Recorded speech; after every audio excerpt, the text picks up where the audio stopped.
stores look kind of boring now. I don't know if it's just the magic of childhood or whatever the fuck, but the experience of going out to buy things or going out to a restaurant felt a bit cooler. In today's episode of Evil Pinely Summer, I kind of want to explore why. This is something that people have raised in the past. McDonald's is a big example. Here we have the top one, fun. There's a tree with a face.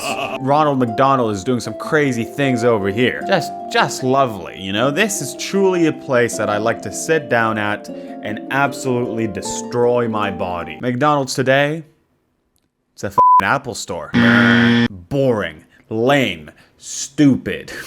It's slick. I wouldn't say that the design is bad, but like compared to the magic of this is good stuff. This is great stuff over here. This is something that I think a lot of people have noticed happening with just any store in general, whether it's a restaurant or a mall, for example. And people are slightly upset. I don't think they're too angry, but I think people are slightly upset about this.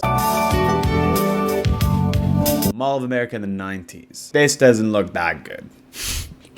But the rest of this, I just like the top, it's nice. I like the green. I like this. A big missing thing is just like a fake forest indoors. Rainforest Cafe is the only corporation that has the balls to maintain this beautiful, beautiful design. They're the last standing in this great tradition. And yeah, and now horrible.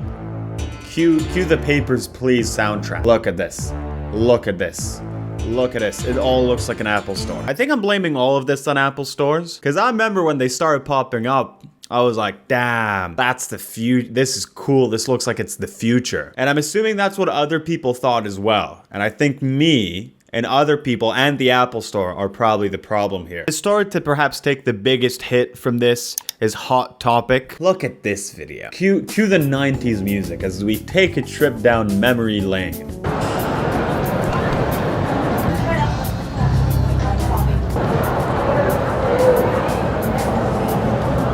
I wasn't even like around for this.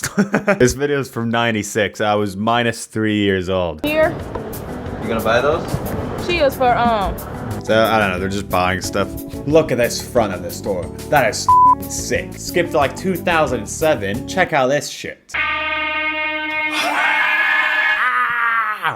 Look at this. This is raw. Hoodies. They got hoodies over here. They got sneakers.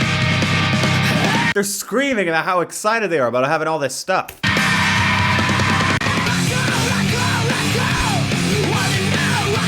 Everything. Now that is fucking raw, baby. This is sick. Awesome. Awesome fucking stuff. I'd say a bit of an upgrade from the 90s version. Like, the 90s one is like, it's cool.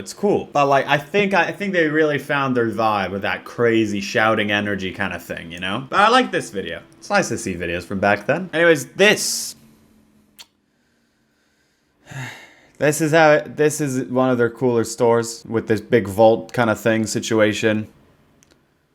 This is what we get now. A place to buy these pop figures with the big soulless eyes. Look at this difference. What have they done to my boy, Riverdale? Come on. It's a Riverdale store now. I've seen people bring up Hollister. I don't know if it's a hot take, but I have a take about that. This is from an old commercial. Before, like, didn't they have a lot of lawsuits, them and Abercrombie, about the whole way they treated employees?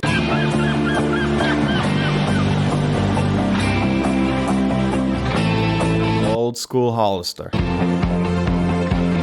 mean, let's look at this. This is really cool. I love all the seating areas. I love the California Republic thing going on.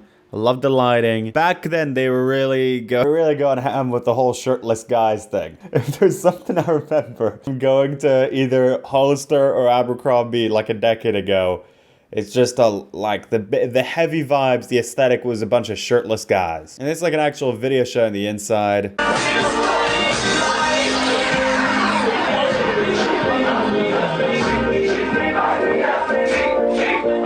Listen, it looks about the same now. It's pretty much the same, I think. I actually think they had this like cool redesign recently. Okay, so this was what it was. This was what it was, and then it moved to this. But more recently, I've seen these bad boys popping up. This thing, this front right here. All right, I looked into this a little bit after recording this video. All this is that some of the stores kept the cool storefront and some of them changed to the lame one. And it just seems like some are like this, some are like that. That's what I think is going on. This is lame, but I've mainly been seeing these ones. I kind of love it, like kind of inside a mall, it kind of breaks the vibe a little bit. It's pretty cool. I'm a fan. I'm a big fan of this. So, you know, I approve of the current design. I think it's cool. It tethers a good line. It doesn't feel tacky, but it still feels unique. I'm assuming that all of these like changes and all these attempts to make these stores look more corporate is to avoid a tacky vibe. I feel like that has a lot to do with it. But you know, I think this has a good balance. Cool stuff. Am I gonna like the next one though? Let's see. Okay, so here we got Bath & Body Works. Love this storefront. You know, with the red and the white, good colors. I love the like kind of barbershop vibes almost. Currently, I'm using very advanced technology to hide how Bath & Body Works looks like today. I'm gonna reveal it slowly. I'm gonna reveal it very slowly because I don't want to scare you guys. So remember this store. Remember this really nice thing that they're doing with the letters. I love this shade of green. It's beautiful. Let's see how it looks like now. What the? Come on, man. Come on. I'm putting myself in the bottom right now so you can see the two of them. What the fuck?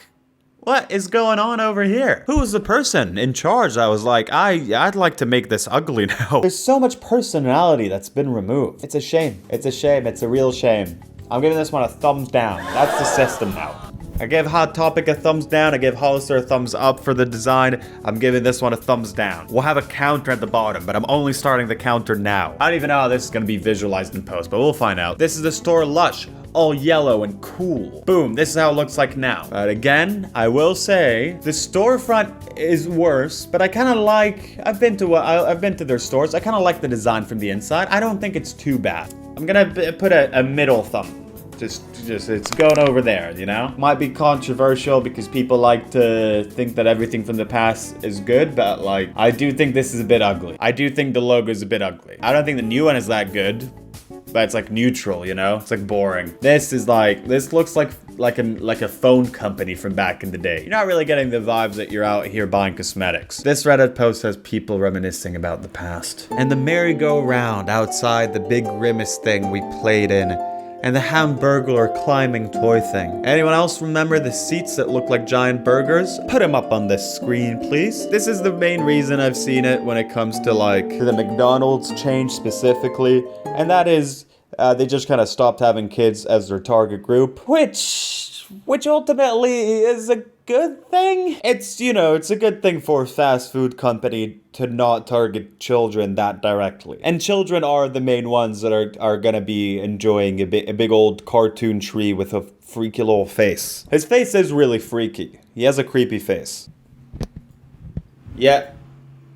Yeah, no, it is a freaky little face that he has over here. There's like a bunch of articles from millennials talking about their experience going to a Hot Topic in the first time in like a few decades. Like there's this BuzzFeed one, but I've seen more. It's like a traumatic experience for some people. A 30-year-old millennial went to a Hot Topic for the first time since middle school, and I'm shocked by how different it is now for Gen Z. The last time I stepped inside a Hot Topic was in 2003. I was 12 years old, mad at the world, and about to enter the 7th grade. I was listening to Simple Plan, Green Day, and My Chemical Romance. I was performatively bored of my Radio Disney CDs and desired a more alternative closet. There was only one place to go for an aspiring emo kid like me: Hot Topic. Another reason I maybe assumed for this change, a lot of these stores were really personalized and quite cool, but they also kind of targeted a specific sort of audience. Like when you're so intentional with what you're doing with your design, you're niching down what you're doing. Niching down can lead to good profits within that audience. But also there's just like, I don't know, specifically with Hot Topic, just less emo people now. I don't see that as many of them walking around. Now that I'm in my 30s, I thought it would be fun to check out the Hot Topic on Hollywood Boulevard and see how much it took me back to my angst-filled adolescence. Hot Topic, a 30-year-old homosexual The store that made him this way. As soon as I walked in, the first thing I saw was a bunch of what? Pink Hello Kitty merchandise? Since I associated Hot Topic with only black and other dark colors, I was caught off guard. I felt immediately welcomed in the store, which is not at all how I remembered the store. That he says how it's cool because he loves pink now. But again, it just seems like an attempt to reach a broader audience in a way. I feel like a lot of it boils down to that. At the end of the day, the wheels of time continue to move. Hot Topic becomes pink, and there are less emos in the streets. And we can complain about it, but that it's just gonna keep happening. Subscribe right now if you want to watch me talk about more hot topics. But the topics are video topics, not multiple hot topic stores.